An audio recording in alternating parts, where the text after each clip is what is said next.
Hello friends, welcome to ఏమైనా తినాలనిపిస్తుంది channel. ఈరోజు నేను చేసే రెసిపీ సేమియా ఉప్మా.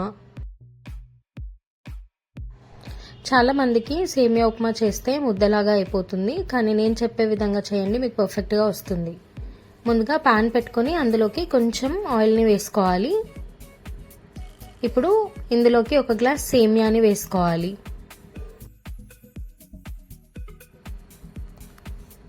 ఈ సేమియా గోల్డెన్ బ్రౌన్ కలర్ వచ్చేంత వరకు ఫ్రై చేసుకొని తీసుకోవాలి. సేమియాని వేయించుకునేప్పుడు మంటని మీడియం ఫ్లేమ్లో పెట్టుకొని వేయించుకొని తీసుకోవాలి, లేదంటే మాడిపోతుంది. చూడండి, ఇట్లా వేగేంత వరకు వేయించుకొని తీసుకోవాలి. వేయించుకున్న సేమియాని పక్కన పెట్టుకోవాలి.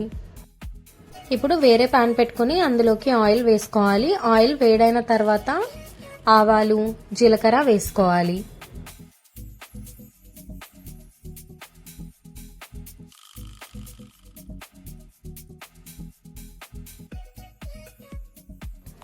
ఇప్పుడు ఇందులోకి కట్ చేసుకున్న పచ్చిమిర్చి వేసుకోవాలి. ఇట్లా పచ్చిమిర్చి వేగిన తర్వాత సన్నగా కట్ చేసుకున్న ఆనియన్ వేసుకోవాలి.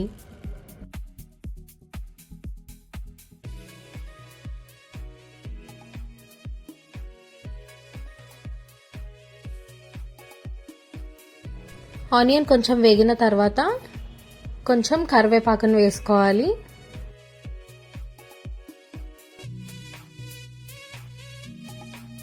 ఇప్పుడు ఇందులోకి సన్నగా కట్ చేసుకున్న ఆలూని వేసుకోవాలి.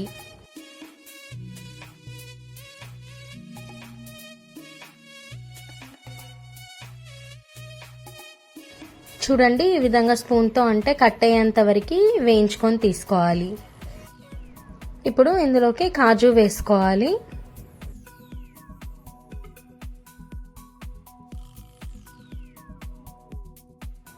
కాజు కూడా వేగిన తర్వాత ఇందులోకి చిన్నగా కట్ చేసుకున్న టమాటో వేసుకోవాలి.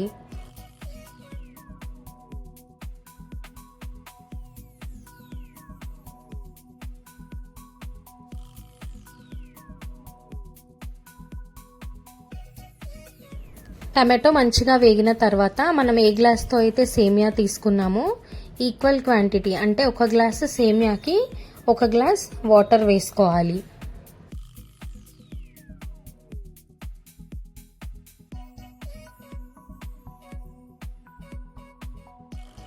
ఇందులోకి రుచికి సరిపడా ఉప్పు వేసుకోవాలి.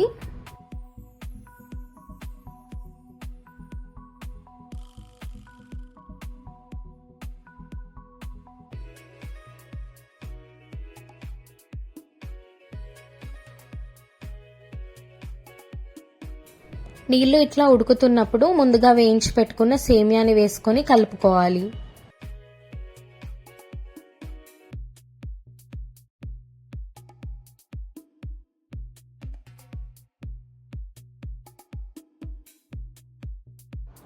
ఇది మంచిగా ఉడకడానికి దీనిపైన ఒక ప్లేట్ పెట్టుకొని 2 to 3 minutes వరకు ఉడికించుకోవాలి. 2 to 3 minutes తర్వాత ప్లేట్ తీసి చూస్తే ఈ విధంగా మంచిగా ఉడుకుతుంది. మళ్ళీ ఒకసారి మొత్తం అంతా కలుపుకోవాలి.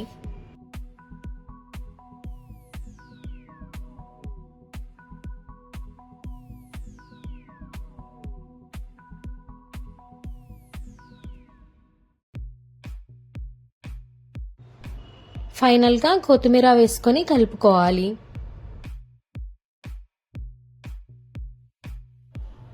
సేమియా ఉప్మా నేను చెప్పిన విధంగా చేయండి, మీకు అస్సలు ముద్దగా అవ్వదు.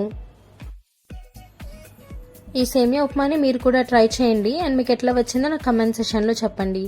ఈ వీడియో కనుక మీకు నచ్చితే లైక్ చేయండి, సబ్స్క్రైబ్ చేయండి అండ్ మీ ఫ్యామిలీ మెంబర్స్తో షేర్ చేయండి.